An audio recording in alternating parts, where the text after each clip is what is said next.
साध्य तत्व निर्गुण निराकार निरीह इसको मानते हैं।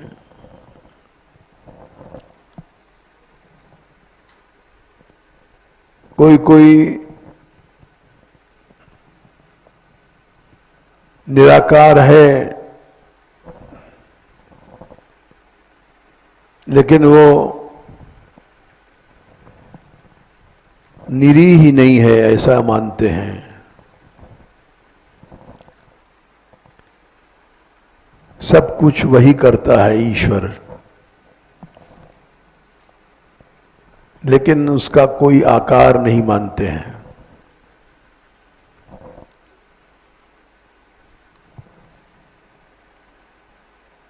कोई कोई साध्य आकार है, सगुण है, साकार है, सभी क्रियाओं को करता है, ऐसा मानते हैं।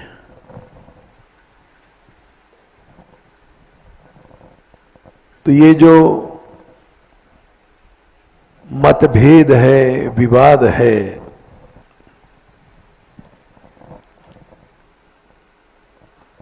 इसमें जो कुछ ज्ञान मार्गी हैं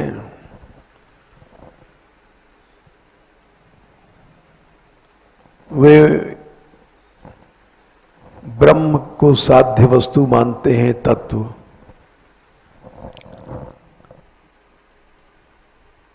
और उस ब्रह्म को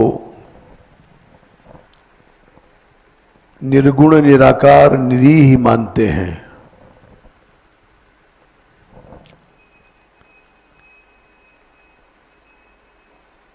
निरीह माने कोई क्रिया नहीं करता है, ईहा माने चेष्टा।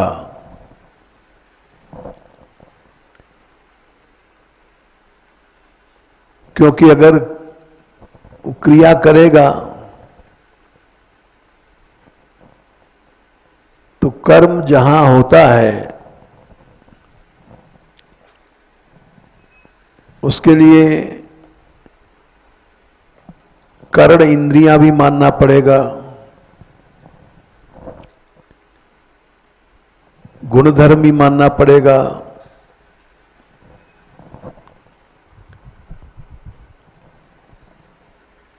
जब इंद्रियां मानोगे तो आकार भी मानना पड़ेगा। इसलिए उन्होंने सब झगड़ा खत्म कर दिया।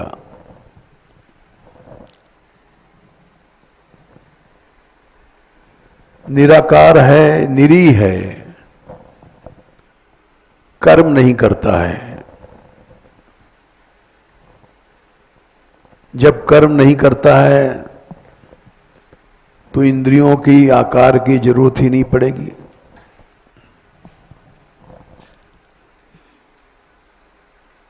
इसलिए जो लोग निराकार मानते हैं उनका साध्य निर्गुण भी रहेगा, निरीह भी रहेगा।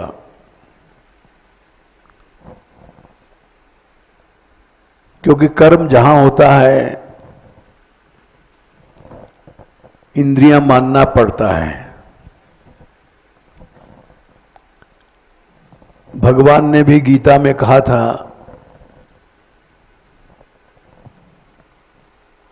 कर्म करने में 18वें अध्याय में 5 चीजों की आवश्यकता पड़ती है। अधिष्ठानम तथा कर्ता करणम च पृथक विधम, विविधाश्च पृथक चेष्टा,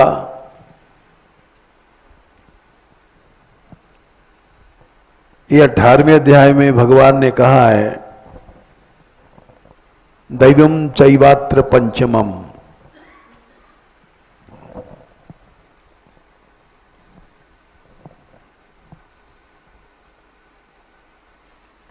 अर्जुन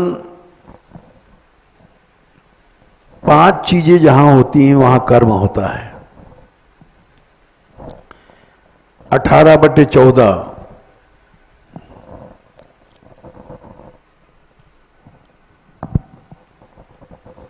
तो जब हमको निराकार की सिद्धि करना है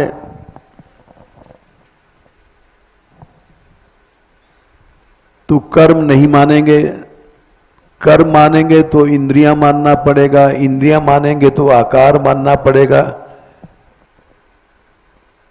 इसलिए निराकारवादियों ने अपना साध्य निरीह माना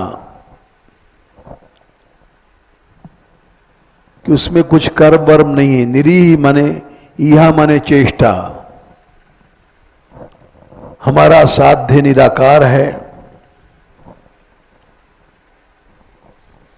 आकार नहीं है इसलिए कोई कर्म नहीं है, कर्म नहीं है कोई गुण नहीं है। तो निर्गुण निरीह निराकार इनका जोड़ा है।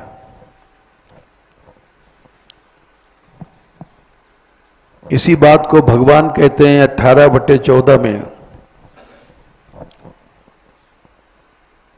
पंचैतानि महाबाहो कारणानि निबोध में। 18/13 सांख्ये कृतांते प्रोक्तानि सिद्धये सर्वकर्मणाम। अर्जुन, कर्म की सिद्धि के लिए 5 कारण मानने पड़ते हैं, तब कर्म होता है। बोले क्या? अधिष्ठान कर्म जिस जगह होगा शरीर मानना पड़ेगा, चाहे सूक्ष्म शरीर हो चाहे स्थूल शरीर हो। अधिष्ठान। दूसरा कारण है कर्ता, करने वाला होगा तब कर्म होगा।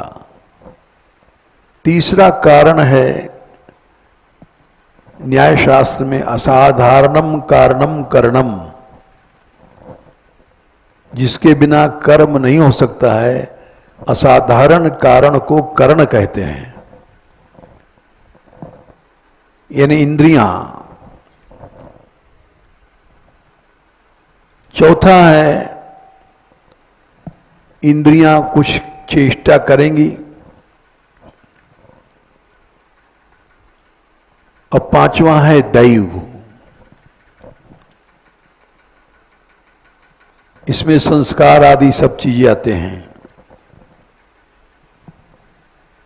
तो 5 चीजें जहां होती हैं वहां कर्म होता है।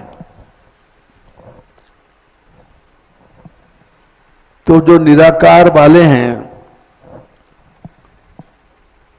उन्होंने कहा हम कर्म अगर स्वीकार करते हैं ब्रह्म में, तो हमको ब्रह्म की इंद्रियां,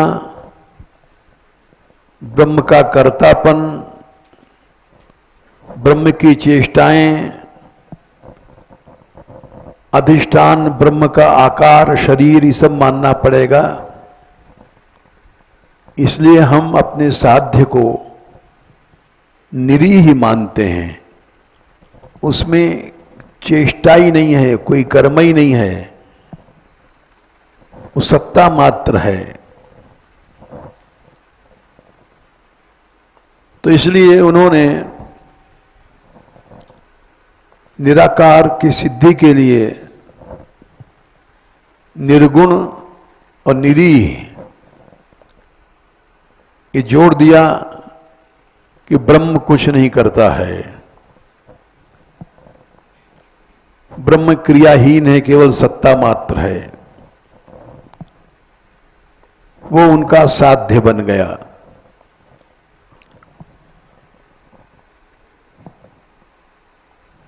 लेकिन भगवान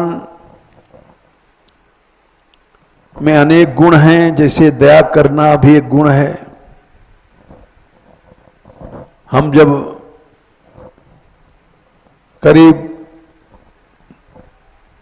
60 साल पुरानी बात है। कुछ भाषण भी दिया करते थे शुरू में ही। तो एक घटना याद है, कानपुर में हम रुके थे, तो वहां एक संस्कृत विद्यालय था। उसके प्रधानाध्यापक हमसे प्रेम रखते थे।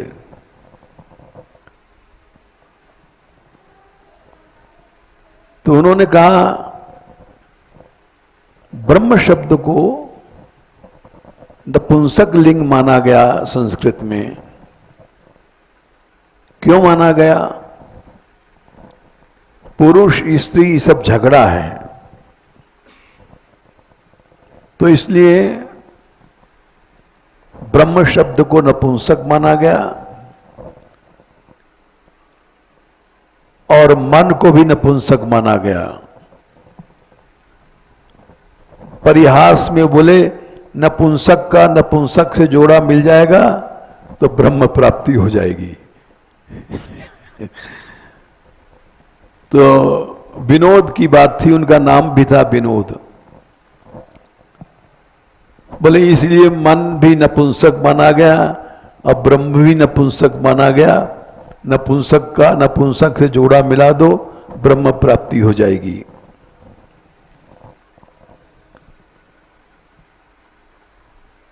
लेकिन श्रुतियों में पुरुष शब्द आता है, खाली ब्रह्म नहीं आता।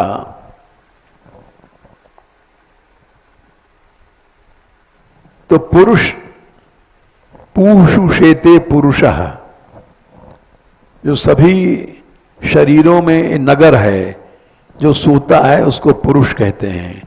सोता माने रहता है। वो पुरुष कौन है? अंतर्यामी भगवान सबके शरीरों में रहता है। तो पुरुष शब्द उन्होंने नहीं लिया। जिनको निराकार की सिद्धि करनी थी, उन्होंने ब्रह्म शब्द को लिया। ये केवल सत्ता मात्र है। बृंघणत्वात् यदि ब्रह्म, बृंघत्वाद बृंघणत्वाद खुद सबसे बड़ा है और बड़ा बनाता है। बृंघत्वाद बृंघणत्वात् इति ब्रह्म।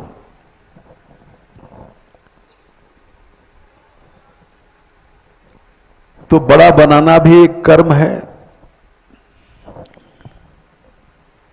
बोले वो स्वयं बड़ा बन जाता है। ब्रह्मविद ब्रह्मैव भवति। ब्रह्म को जानने वाला स्वयं ब्रह्म बन जाता है। यानी दया करना, क्षमा करना, शरण में लेना, ये सब ब्रह्म में नहीं है। ये सारा झगड़ा उन्होंने मिटा दिया। ये भी एक क्रिया है, ये भी एक गुण है।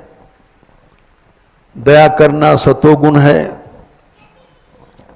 अच्छे अच्छे गुण जितने हैं सतोगुण में आते हैं। तो इसलिए वो प्रधानाचार्य जी कहते थे कि भाई ब्रह्म की शरण में जाओगे क्या फायदा? ब्रह्म नपुंसक है, कुछ दया वया करता नहीं है। तो इसलिए भक्त लोग भगवान की शरण में जाते हैं। वहां दया है, क्षमा है, वात्सल्य है, अनंत गुण हैं। तो जिन लोगों ने साध्य निराकार माना तो उनको निर्गुण मानना पड़ा और निरीह मानना पड़ा। कोई चेष्टा कर्म है नहीं वहां। भक्तों ने कहा हमारा साध्य ऐसी सत्ता नहीं है, ब्रह्म को हम ना साध्य नहीं मानते हैं। क्यों? अंधे के आगे रोवे अपनो दीदा खोवे।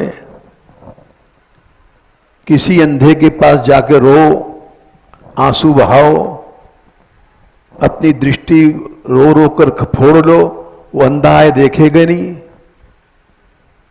देखेगा नहीं तो दया क्या करेगा? तो एक कहावत है, अंधे के आगे रोवे अपना दीदा खोवे। तो ब्रह्म की शरण में जाना गलत है। उसमें कोई गुण नहीं है, कोई क्रिया नहीं है। भक्तों ने इसीलिए कहा हम भगवान की शरण में जाते हैं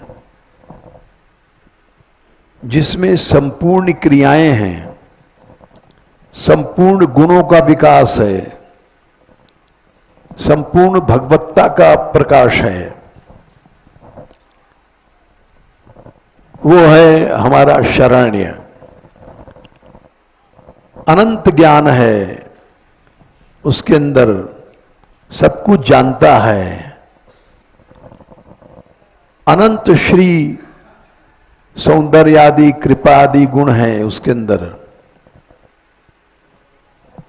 तो भगवान की शरण में जाओ, ब्रह्म की शरण में जाने से कोई फायदा नहीं, क्योंकि वहां संपूर्ण गुणों का विकास नहीं हुआ। संपूर्ण गुण माने वात्सल्य, दया, क्षमा, इनका विकास नहीं है। तो ऐसी सत्ता के आगे हम जाके क्या करेंगे? इसलिए ब्रह्म, परमात्मा, भगवान एक सही 2/15 है। साध्य अद्वैत ज्ञान तत्व है। भागवत में निर्णय किया गया, वदंति तत्व विदस्तत्वम यज्ञानम अद्वयम। अद्वय माने दूसरा नहीं है, एक ही है। वो ज्ञान तत्व चिद वस्तु एक है। उसी के 3 नाम हैं, ब्रह्म, परमात्मा, भगवान। ब्रह्म तो उस सत्ता को कहते हैं जिसमें संपूर्ण गुणों का विकास नहीं है, क्योंकि उसमें क्रियाएं नहीं हैं, निरीह है, निराकार है, केवल सत्ता मात्र है। परमात्मा वही जब क्रिया करने लग गया, संसार को बनाना, बिगाड़ना, प्रलय, ये सब, तो वो परमात्मा बन गया। यही बात भागवत में कही गई है, ब्रह्म परमात्मा एक ही है। दूसरा स्कंद 10वां अध्याय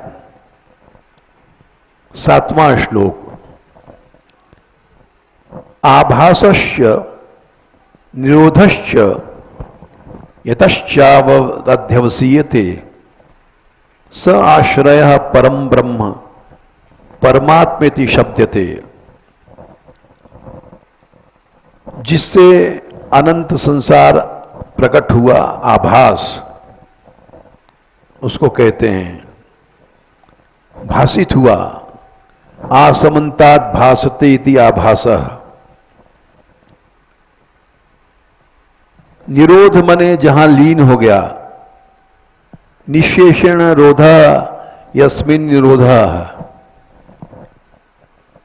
यानी प्रलय। तो आभासश्च निरोधश्च, यतः माने जहां से निश्चय किया जाता है वही आश्रय परम ब्रह्म, उसी को परमात्मा कहते हैं। तो ब्रह्म में जब क्रिया होने लग गई तो परमात्मा हो गया। यतो वा इमानि भूतानि जायन्ते येन जातानि जीवन्ति तद ब्रह्मेति विजिज्ञासस्व। श्रुतियां भी बोली, जहां से अनंत जीव उत्पन्न होते हैं, जिससे जीवन पाते हैं, पालन करता है, और जहां लीन होते हैं वही ब्रह्म है। यतो वा इमानि भूतानि जायन्ते येन जातानि जीवन्ति तद ब्रह्मेति विजिज्ञासस्व। येन जातानि जीवन्ति यत् प्रयन्ति अभिसम। जहां पर लीन होते हैं और प्रलय के बाद भी जहां रहते हैं,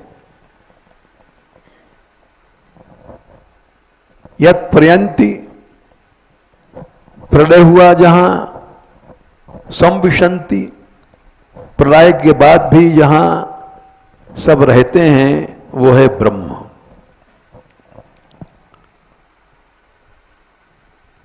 यहां भक्तों में, वैष्णव शास्त्रों में और जो निराकारवादी ब्रह्मवादी हैं उनमें फर्क है। निराकारवादी तो बोलते हैं ब्रह्म ही बन गया ब्रह्म में जा करके, जैसे नमक पानी में घुल गया। भक्त लोग कहते हैं नहीं, ब्रह्म नहीं बन सकता है जीव। जीव कभी भी ब्रह्म नहीं बनता है। मुक्तावस्था में एक मुक्तों का लोक है जिसको ब्रह्मपुर कहते हैं। मुक्त लोग वहां रहते हैं, वहां भक्त नहीं जानते हैं। भक्त तो सीधे भगवत धाम जाते हैं। मुक्त लोक या ब्रह्मलोक नहीं जाते हैं। एक ब्रह्मलोक तो ब्रह्मा जी का लोक है, वो अलग है, और एक ब्रह्मलोक ब्रह्मपुर को कहते हैं, जिसकी चर्चा उपनिषदों में या भक्तों ने किया है, षट गोस्वामियों ने, कि मुक्त होने के बाद सब जीव ब्रह्मपुर रहते हैं, मुक्तावस्था में संस्थान करते हैं।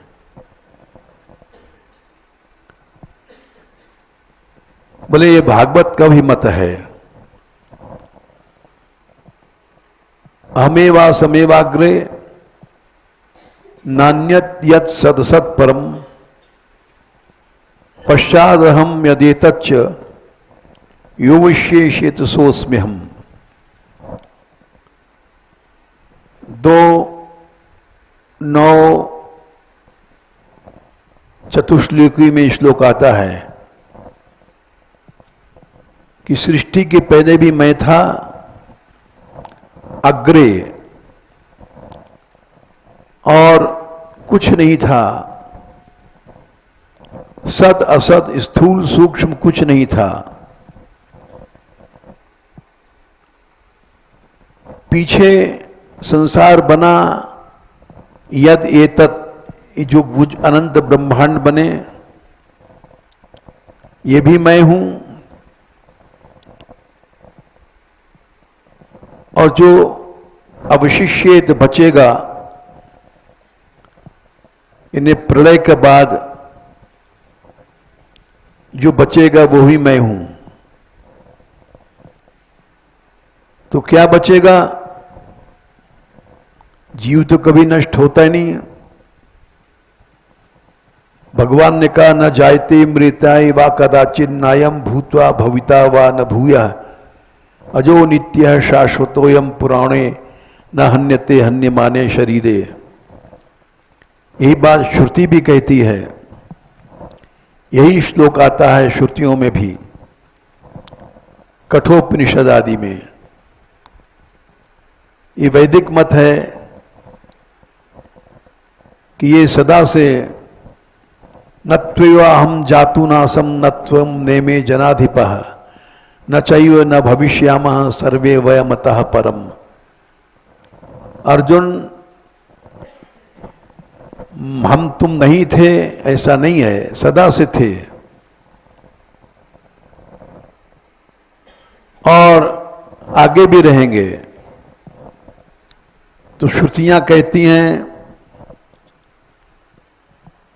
कि जीव कभी नष्ट नहीं होता। जीव भगवान नहीं बनेगा, ब्रह्म नहीं बनेगा। ये उन्होंने भी कहा है, सूत्र आता है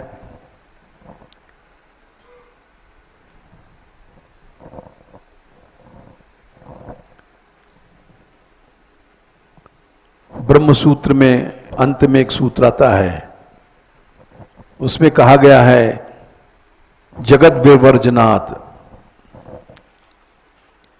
कि जीव भगवान कैसे बन जाएगा?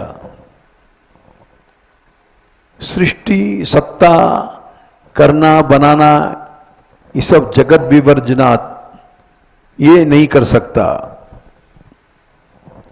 वो केवल अवस्थान करेगा अविनाशी रूप से।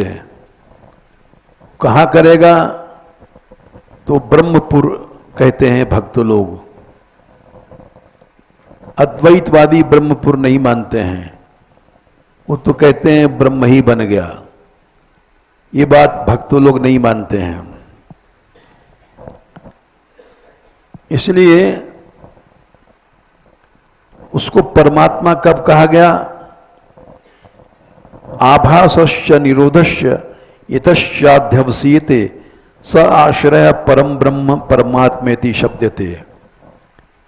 जब सृष्टि, प्रलय, ये सब क्रियाएं होने लग गई तो ब्रह्म नहीं रहा, वो परमात्मा बन गया। क्रियाएं होने लग गई तो क्रिया गुण धर्म है। अभी हमने आपको बताया अधिष्ठानम तथा कर्ता कर्णम च पृथक विदम विविधाश्च पृथक चेष्टा। अनेक चेष्टाएं जब होती हैं तब कर्म बनता है।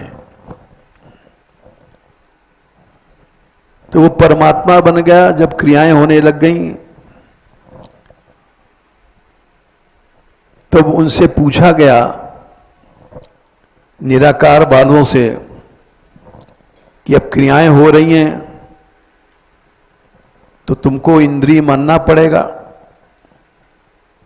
तो वो उदाहरण देते हैं, अपाणिपादो जवनो गृहीता पश्यत्य चक्षुः सश्रुणोत्य कर्मः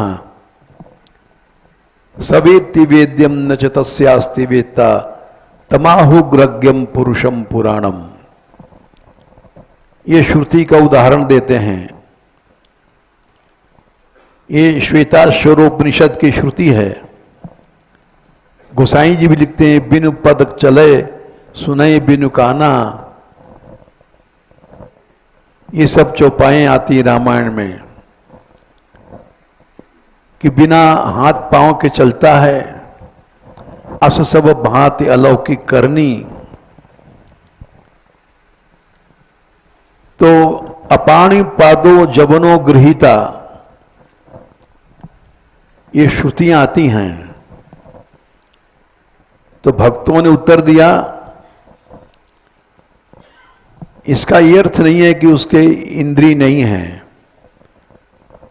है, माइक इंद्रियां नहीं है, क्योंकि क्रिया मानी गई है। जबनो माने जाने वाला, ग्रहीता माने पकड़ने वाला। बिना माइक पांव के, बिना माइक हाथ के उछलता है और पकड़ता है। जबनो गृहीता ये क्रिया है। जब क्रिया है तो असाधारण करण क्रियाओं के लिए इंद्रियां मानना पड़ेगा। भगवान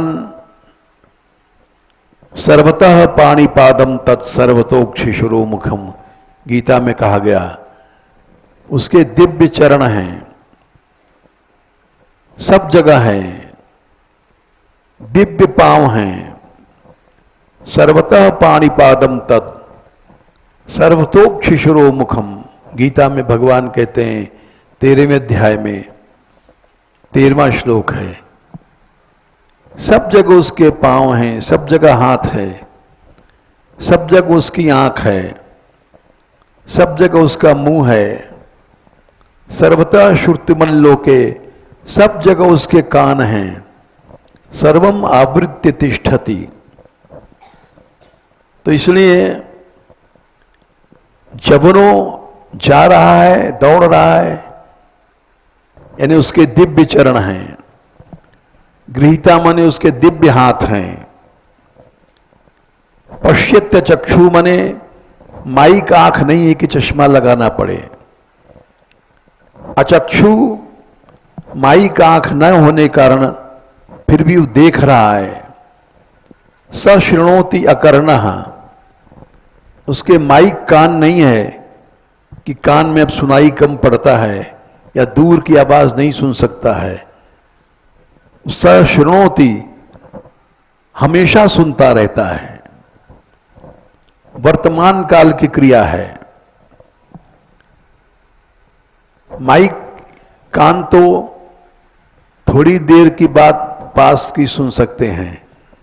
2 मील दूर से कोई बोल रहा है, वो hमारे कान नहीं सुन सकते हैं। इसलिए उसके लिए दिव्य कान चाहिए। तो सशृणोति अकर्णः, अकर्ण माने माइक कान नहीं है। तो इस तरह से श्रुतियों का समाधान किया गया। अपाणि पादो जवनो गृहीता पश्यत चक्षु सशृणोत्य कर्णः। बोले उसके पास मन भी है, बुद्धि भी है, क्योंकि बिना मन के सोच नहीं सकता। सो अकाम्यत, उसने कामना किया। श्रुतियां हैं तो कामना किया, मन था तब तो कामना किया। स ऐक्षत, उसने देखा। आंख थी जब तो देखा, तदैक्षत। लेकिन वो ऐसा मन नहीं था जैसे हमारा तुम्हारा माइक मन है। माइक मन जहां तक जाता है माया है। गो गोचर जहां लौ मन जाई, सो सब माया जाने भाई। माइक मन से भगवान को नहीं देखा जा सकता, न सोचा जा सकता है। इसलिए भगवान का चिन्मय मन है, भगवान का चिन्मय शरीर है, चिन्मय पांव है, चिन्मय हाथ है। वो चाहे जहां चले जाते हैं प्रकट हो जाते हैं। गजराज ने पुकारा, तजे वैकुंठ गरुड़ तज श्री तज निकट दास के आयो। तो उसको कहीं से आने जाने के लिए दिक्कत नहीं है। देश काल का बंधन उसके पास नहीं है। ये देश काल का बंधन ये माया है। जहां देश काल का बंधन नहीं है वो है चिद वस्तु व्यापक। उसके सब जगह चरण हैं, सर्वतः पाणिपादम तद, सब जगह उसके हाथ हैं। सर्वतोक्षिशिरो मुखम, तो वही यहां भाव है। अपाणिपादो जवनो गृहीता पश्यत्य चक्षु सशृणोत्य कर्णः,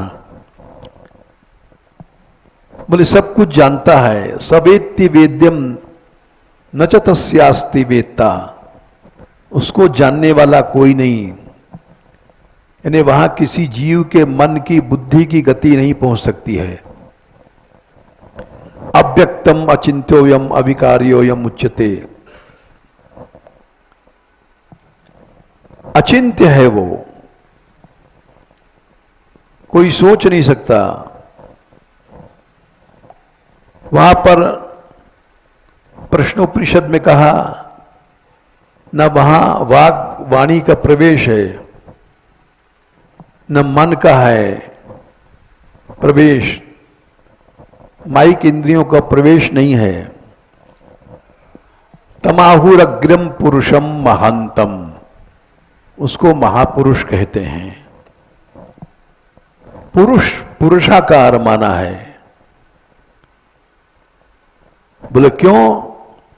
वेदाहम एतम पुरुषम महांतम आदित्य वर्णम तमसः परस्तात्, उसका रूप है आदित्य वर्ण, प्रकाशमय रूप है। तमसः अंधकार माया से दूर है। तमेव विदित्वाते मृत्युमेति नान्य पंथा विद्यते अनाय। तो यहां पर जो लक्ष्य है, साध्य है, उसको ब्रह्म, परमात्मा, भगवान तीन नाम से कहा गया। और ब्रह्मेति परमात्मेति भगवानेति शब्दते। प्रथम स्कंद दूसरा अध्याय 15वां श्लोक। तीन नाम क्यों रखे गए? इसलिए गुणों व प्रकाश भेद से। सत्ता एक ही है। सजाति विजाति स्वगत भेद शून्य, वहां कोई भेद नहीं है।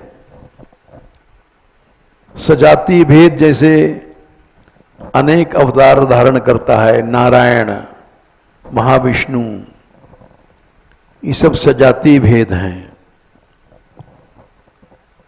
विजाति भेद क्या है? काल और प्रकृति,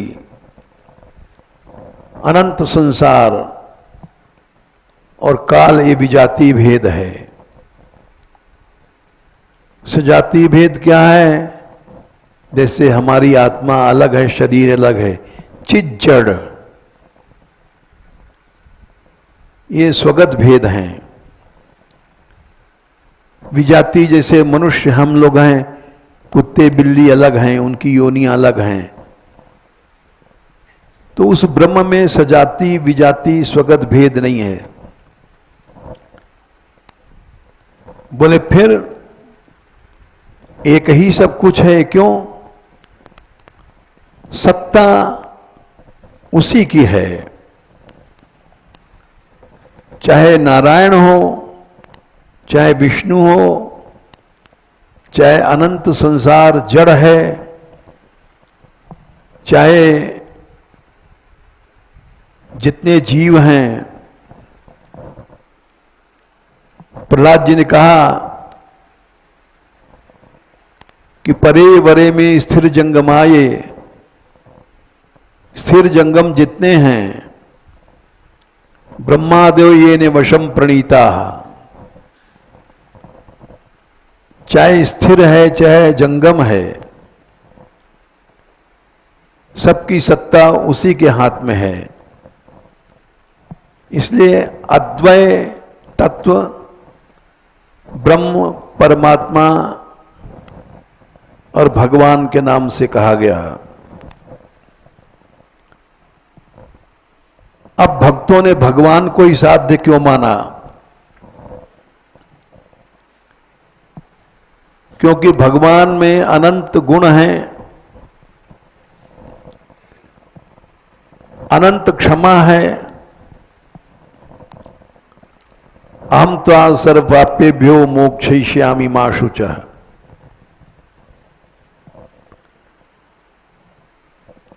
अनंत कर्मों से भगवान छुड़ा देते हैं। चाहे तुम कितने बड़े पापी हो, इसलिए भगवान की शरण में ही जाना ठीक है। प्रणत देहि नाम पाप कर्षणम, शरणागत के पापों को दूर करने वाला, ऐसी जो दयालुता है। हम त्वाम सर्व पापेभ्यो, धर्मों को छोड़ोगे तो पाप भी लगेगा, पाप से नहीं डरो, हमारी शरण में आओ। यही बात भगवान ने कहा, दैवी हिषा गुणमयी मम माया दुरत्या माम एवे प्रपद्यन्ते माया मेताम तरन्ति ते।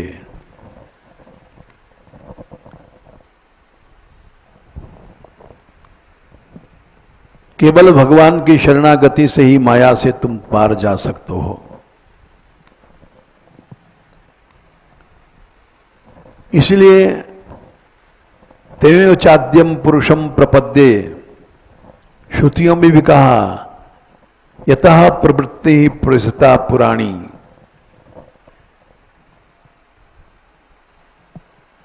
कि एकमात्र उसकी शरण ही यो ब्रह्मांडम विदधाति पूर्वम यो वै वेदांश प्रहिणोति तस्मै तम है देवात्म बुद्धि प्रकाशम मुमुक्षुर्वै शरणम हम प्रपद्ये।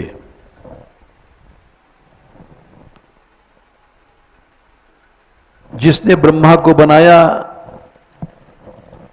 ब्रह्मा को वेदों को ज्ञान दिया, देवताओं और आत्मबुद्धि के प्रकाश करने वाला उसकी शरण में है।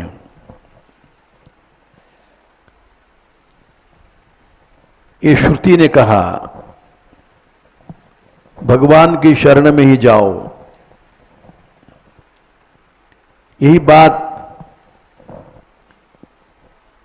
अणोरणीयान महतो महियान आत्मा से जंतोर निहितो गुहामः तमक्रतु पश्यति वीति शोके धातु प्रसादान महिमान आत्मना। धातु प्रसादात मने ये श्रुति कई जगह आई है। कठोपनिषद में भी आई है, श्वेताश्वरोपनिषद में भी आई है। धातु प्रसादात मने भगवान की कृपा से ही तुम उसको जान सकोगे। नायम आत्मा प्रवचनेन लभ्यो न मेधया न बहुना श्रुतेन ये मई वैश्य वृणुते तेन लभ्यस्तैषात्मा विवृणुते तनु स्वाम। वो स्वयं तुमको वर्ण करेगा तब तुम पा सकोगे, नहीं तो नहीं पा सकते हो। तो साध्य वस्तु भगवान और भगवान की शरण है। क्यों है इसका कारण बता रहे हैं। नारद जी ने कहा 1, 5, 7 भगवान ने अवतार लिया। क्यों लिया? एकमात्र दुर्वगम आधि वेद स्तुति के श्लोक क्या है? आत्म तत्व विनिगमाय। संसार में लोग हमको जान सकें।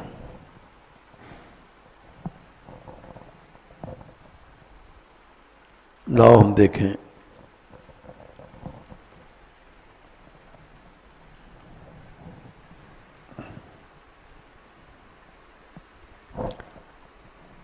वेद स्तुति में 87 अध्याय दशम स्कंद में 21वां श्लोक है। दुर्वगम आत्म तत्व निगमाय। आत्म तत्व जानना कठिन था, इसलिए भगवान ने तब आप तत्नो हो शरीर ग्रहण किया और अनेक लीलाएं किया। चरित महामृताब्धि परिवर्त परिश्रमणा। उन लीलाओं को गाने में कोई परिश्रम नहीं है। परिश्रमणा माने परिवर्जने। बिना प्रयास के लोग संसार तर जाएंगे। ऐसे भक्त लोग मोक्ष भी नहीं चाहते हैं। न परिलषंत के चित अपवर्गमीश्वर।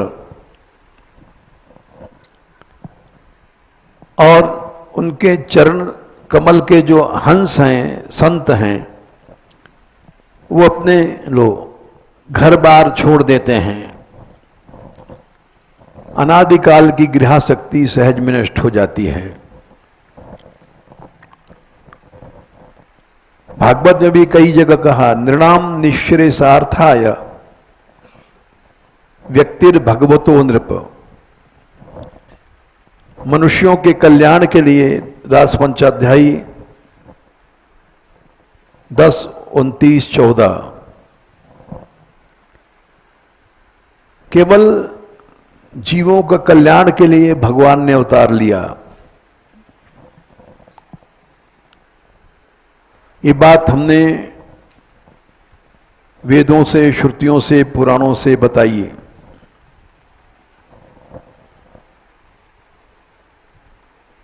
तो ऐसे जब भगवान अवतार लेते हैं, उनमें इतनी दया है। ये 7वां श्लोक है, 1, 5, 7। अगर कोई आदमी अपने धर्म आचरण को छोड़ करके, जैसे सब लोग बैठे हैं,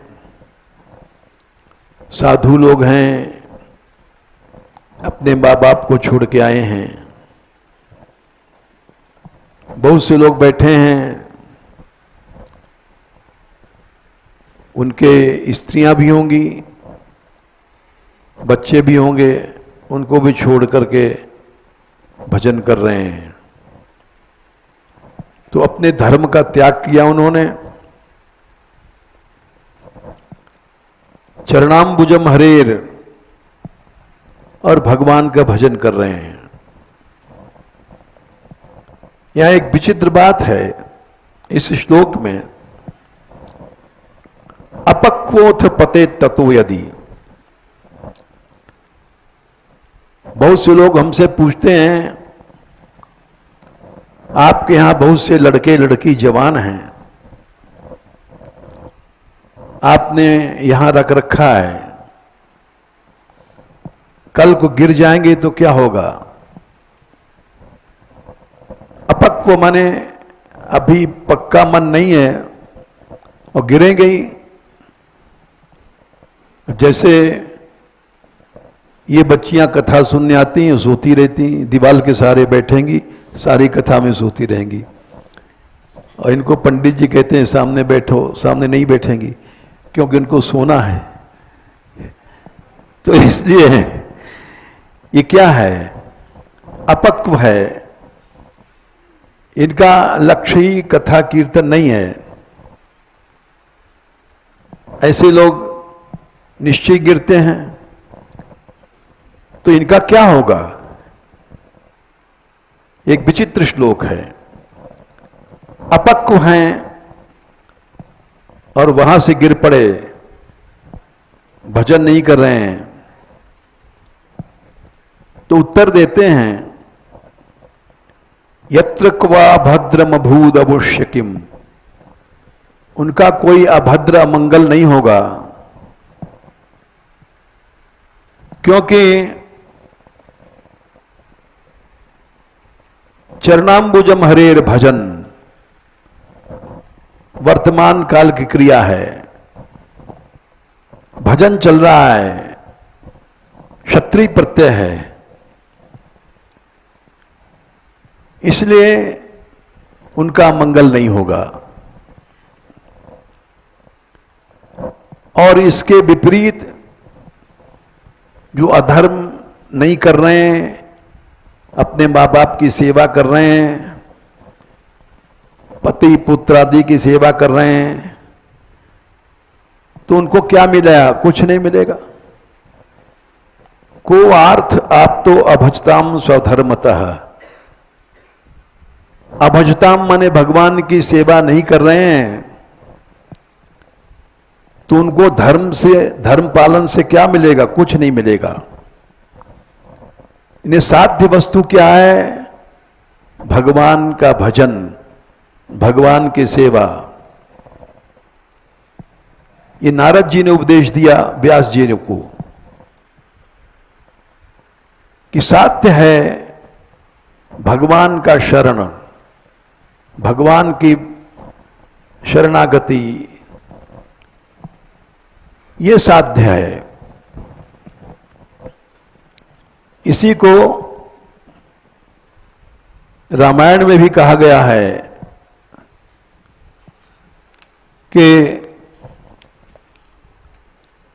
साधक सिद्ध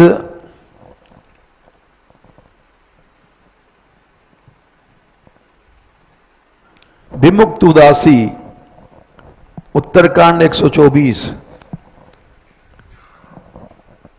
कवि कोविद कृतज्ञ सन्यासी, बड़ा ऊंचा विद्वान है, क्रांतदर्शी को कवि कहते हैं। ये हिंदी वाला कविता बनाने वाला कवि नहीं, ऐसा ऊंचा विद्वान है, सिद्ध हो गया है, विमुक्त हो गया, मुक्त नहीं विमुक्त, और उदासीन है, योगी है, सूर है, तपस्वी है, ज्ञानी है, धर्म में लगा हुआ है, विज्ञानी माने अनुभव से ज्ञान हो गया है, लेकिन तरई न बिनु से ये मम स्वामी, बिना भगवान के शरण के उसका उद्धार नहीं होगा। राम नमामि नमामि नमामि। इसलिए साध्य है भगवान की शरणागति। भक्तों ने कहा सब साधन बेकार है। अपिचे सुदराचारो भजते माम अनन्य भाग। दुराचारी नहीं, महान दुराचारी है। और यदि मेरा भजन करता है तो साधुरेव समंतव्य, उसको साधु मान लो। सम्यक व्यवसितो ही सह, उसकी बुद्धि निश्चयात्मका हो गई है। इसलिए साध्य है भगवान की शरणागति। गिरेगा या गिर गया ये सब नहीं सोचना चाहिए। भगवान की शरणागति है भजन कर रहा है, बस उसका कल्याण हो जाएगा। भजन शब्द है, भजन अपक्व थी, लगातार भजन सेवा शरणागति चल रही है।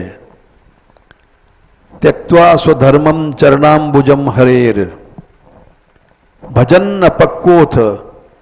अपक्व माने कच्चा है, गिरेगा, जरूर गिरेगा, लेकिन उसका अमंगल नहीं होगा। और केवल धर्म का आचरण कर रहा है तो उसको कुछ नहीं मिलेगा। जो कुछ मिलेगा तो भगवान की शरणागति से मिलेगा। नहीं, साधक बन जाओ, सिद्ध बन जाओ, विमुक्त बन जाओ, साधक सिद्ध विमुक्त उदासी, कभी कोविद कृतज्ञ सन्यासी, जोगी सूर सुतापस ज्ञानी, धर्म निरत पंडित विज्ञानी, तरैन बिनु से मम स्वामी, राम नमामि नमामि नमामि। इसलिए ये उत्तरकांड में 124 में कहा है, रामायण जहां समाप्त होती है कि साध्य भगवान की शरणागति है, धर्म वर्म साध्य नहीं है। इसी बात को बालकांड में शुरू में भी कहते हैं, ग्रंथ का आरंभ और अंत एक होना चाहिए। इसी बात को ग्रंथ के शुरू में भी कहते हैं। बालकांड 28वां दोहा, सठ सेवक की प्रीति रुचि रखी है राम कृपाल। सठ है, कोई सेवक है, भजन कर रहा है, तो भी भगवान उसके थोड़े बहुत प्रेम को रक्षा करते हैं। जैसे पत्थर पानी में डूब जाता है, लेकिन वो पत्थर जहाज बन गए। राम सेतु में जब पुल बना, उपल किए जल जान जही, सचिव सुमति कपि भालू। बोले भगवान ने पत्थर को जहाज बना दिया, प्रकृति के नियम तोड़ करके। इसी से पता पड़ता है कि यद्यप पत्थर का धर्म है पानी में डूबना, लेकिन वो प्रत्यक्ष दिखा दिया उन्होंने, नहीं ये जहाज बन गए हैं। ये भगवान की शरणागति का चमत्कार है। अब बंदर भालू उन्होंने मंत्री बनाए, जबकि बंदर और भालू ज्ञानहीन पशु हैं और ये केवल विनाश करते हैं। जैसे उदाहरण देंगे, बहुत समय लगेगा।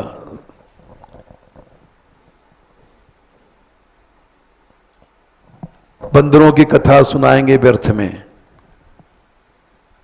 तो सिर्फ यहां हमारा प्रसंग है कि ऐसे भगवान की शरण में जाओ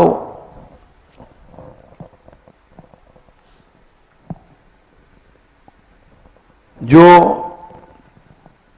तुमको तुम्हारे पापों को, अपराधों को ध्यान न दे। 29वां दोहा, रहति न प्रभु चित चूक किए की, करत सुरत सह बार ही की। हम उन भगवान की शरण में हैं जो दोषों को ध्यान ही नहीं देते हैं। केवल भक्त के गुणों को देखते हैं, 100 बार याद करते हैं। जय अग बध्यो व्याध जिमि बाली, जिस पाप के पीछे बाली को मारा था, छोटे भाई की बहू बैठा लिया, वही पाप सुकंठ सुग्रीव ने किया। बाली के बाद तारा को बैठा लिया, सोई करतूत विभीषण केरी, वही काम विभीषण ने किया। रावण के बाद मंदोदरी को बैठा लिया, सपने में सो न राम हे हेरी। बहुत से लोग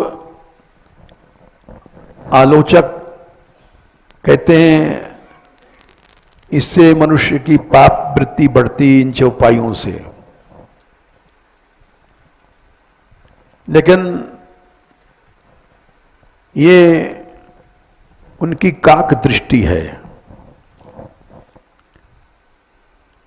तुलसीदास जी ये नहीं कह रहे हैं कि तुम पाप करो धर्म के ओट में,